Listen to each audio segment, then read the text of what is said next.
In fact, I was resting before you all came, and my thought went back about 70 years to my days in a school called Christchurch Boys High School in Jabalpur. Jabalpur is in the center of the country, Madhya Pradesh.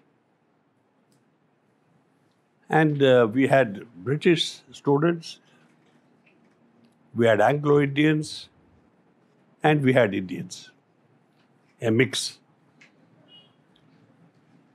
So there was a lot of joy in that mix, but there was also a lot of problems. The British were then ruling India, and naturally they thought the British boys were the best. The Anglo-Indians were a product of mixed Indian and British parentage. One parent being Indian, the other British. They are now reducing in population, but at that time there was quite a big population. And pure Indians like us, we were in the minority. We had to dress in half pants, shirts, khaki half pants, khaki shirts, green tie, black shoes and stockings, and a hat. And my hat was frequently, kicked off from behind or thrown out from behind, and people had fun and booting it around the football field. So it was a sort of a rough, something Liz would call the British public school temperament, But I had very good friends, British friends. And that's where we learnt our English, for instance. Mathematics, they were not very good at. So, what I mean to say is, a school doesn't teach you everything. It teaches you something, How much Omega School teaches you, I don't know, because I'm not familiar with the teaching system or what they do. Every time I hear from my son Krishna that one Cambridge has come and Oxford has come, I don't know what next. See? And once I heard there was only one student in one particular class. In my days, we had 7 classrooms for the seniors, 3rd, 4th, 5th, 6th, 7th, 8th, 9th. And the teachers went around the classrooms. The bell rang and the teacher changed. The history teacher went and the geography teacher came. The bell rang again, the maths teacher came. So we were all there. And we had these benches, and the desks with place for the ink pot, because in those days we had to dip the pen in the ink and write. No fountain pens, no ball pens, nothing. They hadn't been invented yet. So with that, we had also the British tradition of, in sports, boxing. Ours was a Church of England school. Christchurch Boys High School was a Church of England school. In Jabalpur, there was another English school, which was Catholic, St. Aloysius. And between the two of us, there was always, boxing, football, cricket, everything you can think of. So there was religion brought into it, The Catholics versus the Protestants, the Church of England. In my own school, we had a church of our own. Now we have a bishop. I don't know if any of you know that the bishop came to see us here a couple of years ago. And he stayed in the ashram for 2 days with the principal. See? In my time, we had only a headmaster. Nowadays, I don't think there are headmasters. You still have a headmaster? Well, in my time, the headmaster was the top man. See? And in the headmaster's room, there was a cane beautifully mounted on the walls. And occasionally the bare back of a boy and this cane came into contact. Maybe once a year, once, twice, and that was enough. Discipline was never mentioned because it was understood that as public school belonging to the British Empire, discipline was there. I mean, by Jove, what have we to talk about? That sort of attitude. And we got out of it eventually, but I had to attend church, part of my training, and that's how I know a bit of the Christian religion. It was, quite troublesome when we were going through it. But when we left the school, there was a lot of nostalgia, sadness, exchange of addresses, vows of friendship. We'll keep in touch all our lives.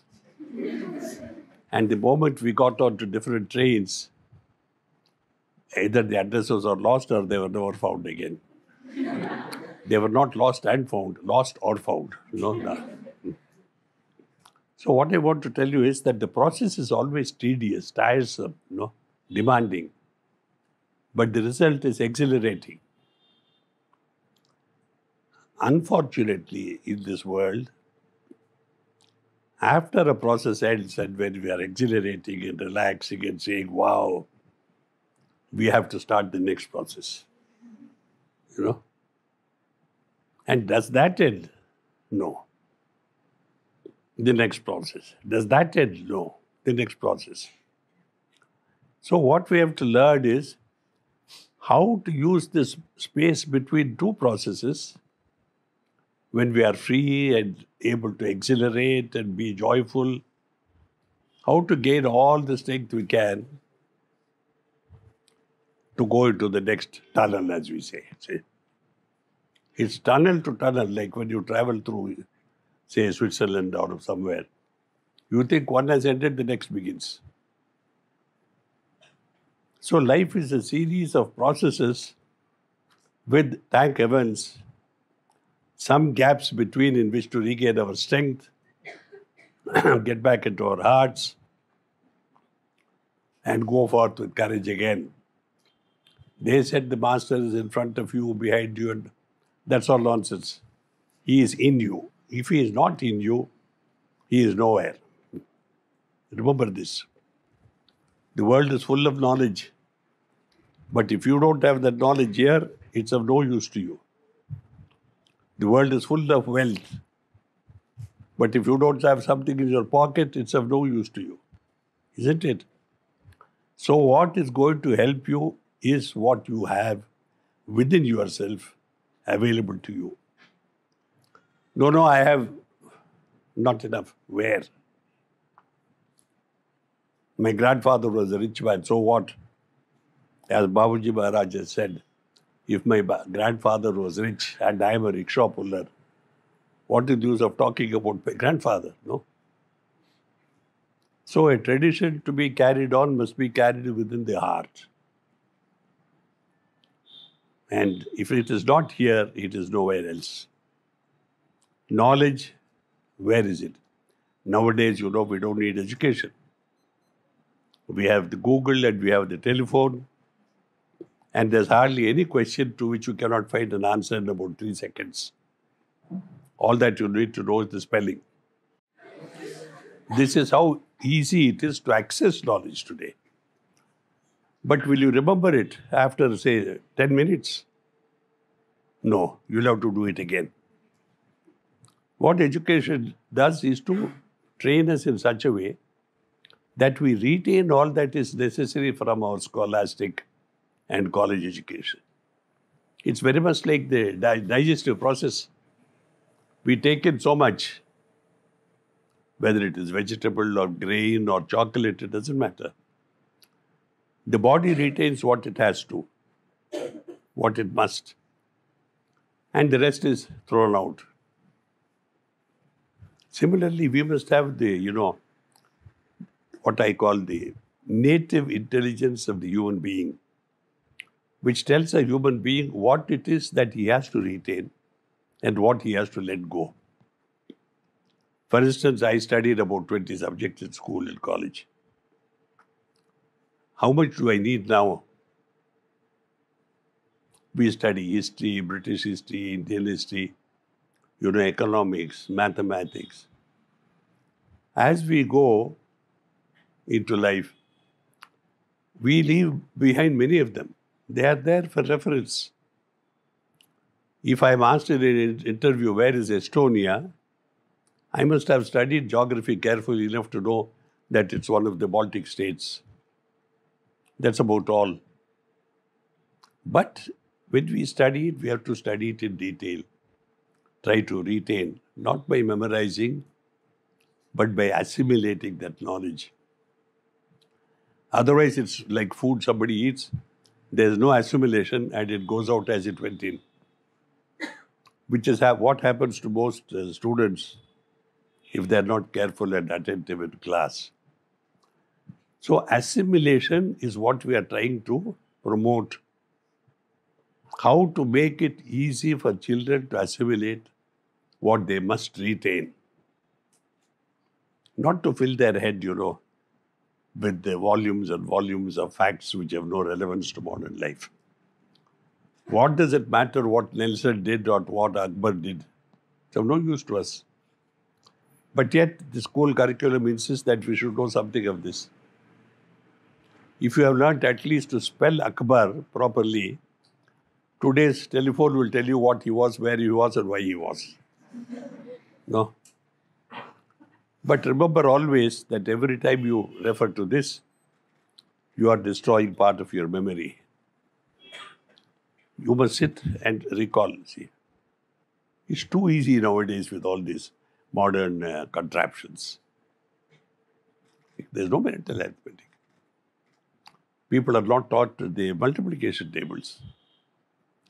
Because 141.6 into 270.6235. Tadak. He doesn't know how to multiply. If he was given a sheet of paper and pencil, he wouldn't be able to do it. That is not what we want. What we want today is the foundation. Remember, all of you have a foundation which is the same or similar, on which you will all build different edifices as you go on in life. If the foundation is not strong, the superstructure is not going to last.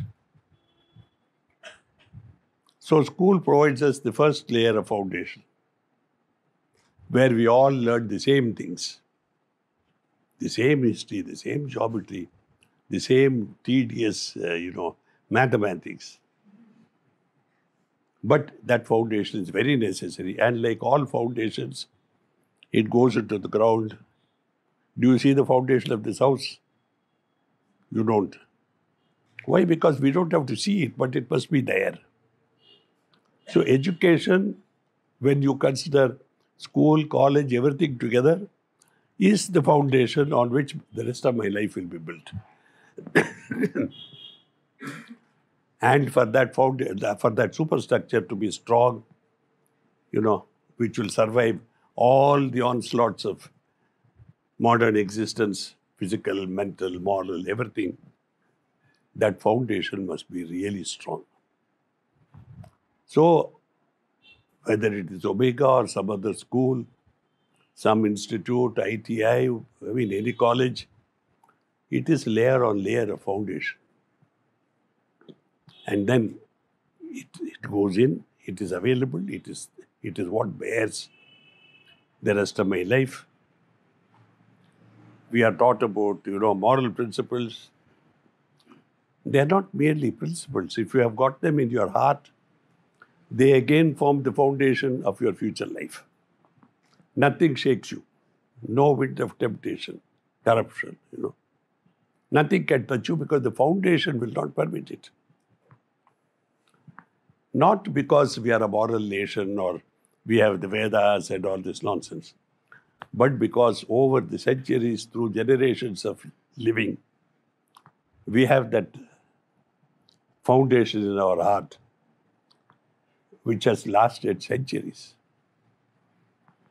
So when you talk and you say, I'm an Indian, do you have that foundation here? And what is being an Indian? Not because you're born in India. Whether you are still, without thinking about it, an Indian. Or do you need the Janda, every 26th of January and say, Janda Ucha Rahe Hamara. So what you are must be seen in your behavior, in how you react to others, to circumstances, to nature. Are you afraid of the briefest puff of rain and wind? Or are you there saying, don't worry, I'm here with you? Remember, when you become mothers and fathers, your children will look up to you for protection. You can't say, no, I'm an Omega girl. No? And the child, if it is able to speak, will say, Mommy, you were an Omega girl. Now you are Omega mother. See? And eventually you will become an Omega grandmother. And then tradition will go the same way as it has gone on through the centuries of Indian life. My grandfather was, my grandmother was, So to tell stories about the past, I must have known and been in that past myself. When we cannot be there physically, like I cannot be there at the times of Babur and of Ashoka, but my history books teach me that. I cannot be in the time of the Vedas, the rishis of India of the past. But the books on philosophy and Vedic knowledge teach us that. So books are there to teach us what the great ones have undergone, achieved, and left behind for us to take and achieve. Books have no more purpose than that. If any subject or book doesn't teach you this, we might as well throw it away and say, I don't want to teach the subject. Otherwise, we'll be like the Westerners who get a PhD degree in philosophy and don't know what to do with life. Imagine a philosopher not knowing what to do with life. It is a very sad fact to which I was exposed when I was reading a lot of these books, that many philosophers of the Western ilk, as I say, have committed suicide. They couldn't face themselves. They couldn't face what they see. So where is that courage of which you are talking? Unfortunately, courage on the battlefield is not the same as the courage of an individual, a householder, whether he is a father or a mother or a child, facing what is in front of us. So that sort of courage, is a compulsive courage. You are made to be courageous, whether you like it or not, whether you are really courageous or not. That's why in the British language they call them cannon fodder for the cannons. They are not there because of their courage or their national sentiment. They are there because if they were not there, they would be in jail. We don't want that sort of courage. We want the courage of the plain householder, man, woman, and child, whose courage is here, whose courage is derived over centuries of time, like, those trees which grow in California, 300 years old, 400 years old, So that is what our school must provide. I would like to remind the teachers, the staff, that you may teach them everything you like, but if the foundation is not there and it has not gone into their hearts, I'm not talking of the head. Today the head is unnecessary. You can cut it off and my computer will do my job for me. Literally, There are stories about the knights of the Round Table, where there was one guy, I think it was called the Green Knight. He could cut off his head and carry it under his arm and then put it on again when it was necessary. In modern day, today, we don't need heads because we have them in that smallest telephone that we have, which is all the head that I need. If you have the GPS, it shows you how to get from here to there. It can tell you mathematics, arithmetic, multilingual translations.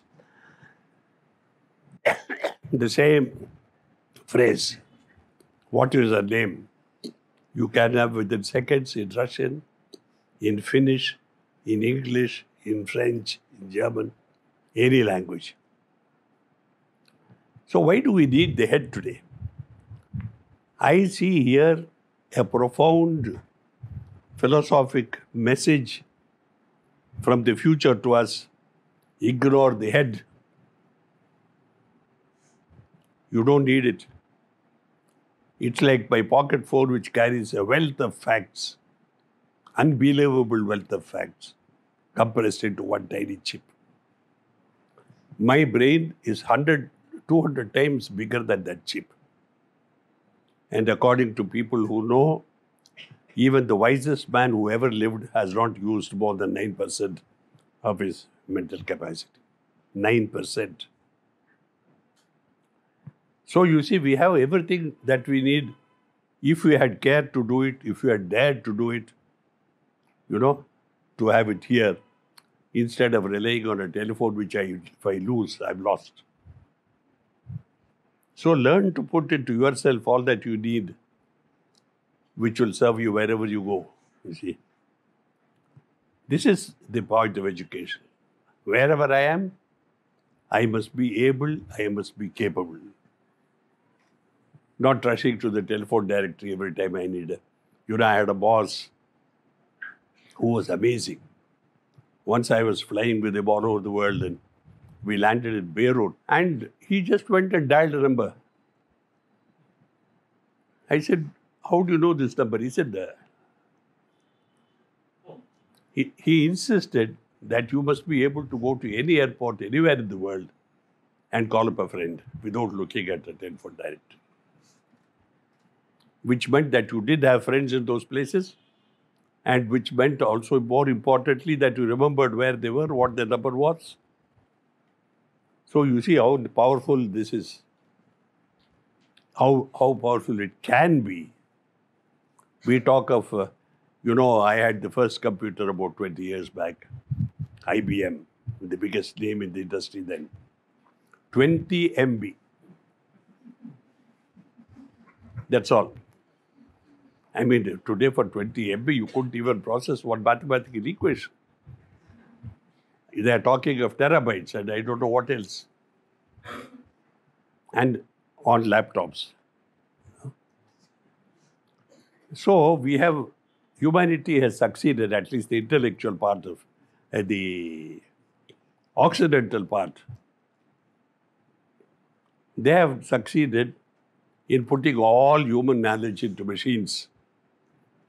We must succeed in putting all human knowledge into ourselves. When I say all human knowledge, don't be frightened. We don't want to be mariners and pilots and soldiers. All human knowledge means the sum and substance of all human knowledge. Wisdom. Wisdom tells you how to use knowledge itself. Otherwise, you are like a robot gone haywire, It has all the power but has no direction. Intelligence gives me facts. Wisdom gives me direction. To do or not to do. To change, Shakespeare a bit. To be or not to be, that is the question. For us, to do or not to do, that is the question. This is the answer to morality, to do or not to do. So, what is a moral life but knowing whether I can do it or not? Don't worry about what Rishi said and what Christ said and what Judaism says. It is what my heart will tell me. Therefore, Babuji Maharaj, my master, said, when in doubt, refer to your heart. This cannot tell you because it's a computer. Computers have no moral value, moral direction. They will give you just facts. This will tell you, should I do it or not? So you see, the ultimate point of education is Do I have the heart to tell me at the most critical turns of my existence whether I should do or not what I have to, apparently I have to do. So remember, morality is not something big and Vedas and all that sort of nonsense. It is my having cultivated within my heart the strength of purpose of existence and the future to tell me what to do, what not to do, when to do it, when not to do it. So I pray for you all. Blessings. Thank you.